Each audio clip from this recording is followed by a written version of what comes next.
Islamist militants have confessed to planning a deadly battle with the far-right organisation, the English Defence League. They pleaded guilty to terrorism charges for plotting to attack an EDL rally in West Yorkshire with guns, bombs, swords and knives. Bad timing was the only thing which prevented a violent and potentially murderous confrontation. Here's our Home Affairs correspondent, Simon Israel. No surrender! No surrender! No surrender to the Taliban! This read like a plan to start a war, extremist against extremist. The target was the EDL. The battleground was to be in Dewsbury. The scene was set for Saturday the 30th of June last year, the day the anti-Islam demonstrators came to town. These 6 men from Birmingham had spent 2 months planning for this day. They'd researched the EDL website and had recce Dewsbury a fortnight before the demonstration. They loaded the boot of one car with all manner of weapons: kitchen knives, swords, a sabre, machetes, 2 sawn-off shotguns and 9 cartridges, elements of a pipe bomb, plus a crude, homemade explosive from a hollowed-out firework packed with nails and ball bearings. How they were to use some or all of these weapons has never been clear. The EDL march and rally lasted several hours. There was a heavy police escort. Followers were herded from the station through the town to the market square, and as this was taking place, 2 cars carrying 5 of the attack group were making their way up the M1. But by the time they arrived here, it was too late, much too late. The EDL demonstration had somewhat petered out by lunchtime. Their leader, Tommy Robinson, had failed to show to address the hordes, so they had drifted away. The attackers didn't get here until late afternoon. By then, their targets were long gone. They came to terrify the enemy. They left utterly unnoticed. And their plan might have remained in the car boot had there not been a chance encounter on the M1.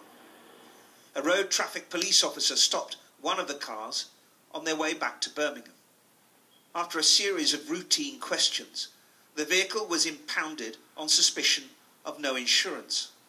The boot was not checked, and the 2 stranded jihadists were given a lift by the police to the nearest train station. What they had left in the car boot along with the weapons were 10 copies of a press release addressed to the Queen and David Cameron. Part of it read, "Operation in defence of the Prophet Muhammad to the EDL, English Drunkards League. Today is a day of retaliation for your blasphemy of Allah and his messenger Muhammad." Could you imagine? The far-right rally's organisers were informed of the plot several days later. The EDL leader believes he was the original target. Isn't this what you wanted to provoke? Wanted to provoke? No, this is a credible threat. This is the way Islamists deal with problems. They blow things up, they attack, they murder, and they maim. So you're happy to keep doing this, the risk of provoking more of the types of... Provoking people to come with bombs and guns. They've targeted the English Defence League because we are a vocal voice against them. If they wasn't targeting the English Defence League, they'd have targeted a train, a plane, a nightclub.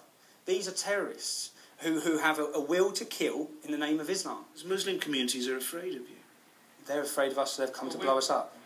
Community leaders in Birmingham have appealed for calm today and to resist any further provocation in what they say are the EDL's attempts to undermine cohesion.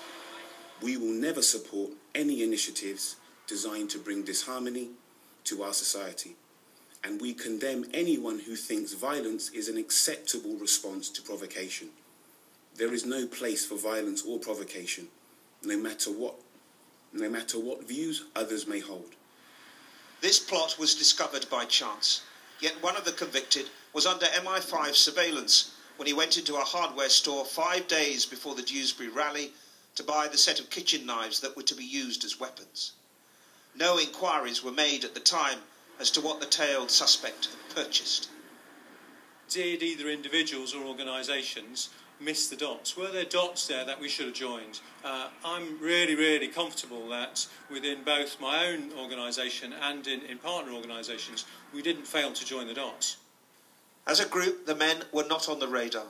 Their plan looked crude, but none were carrying mobile phones, an element police believe of sophistication in a plan ultimately foiled by bad timing.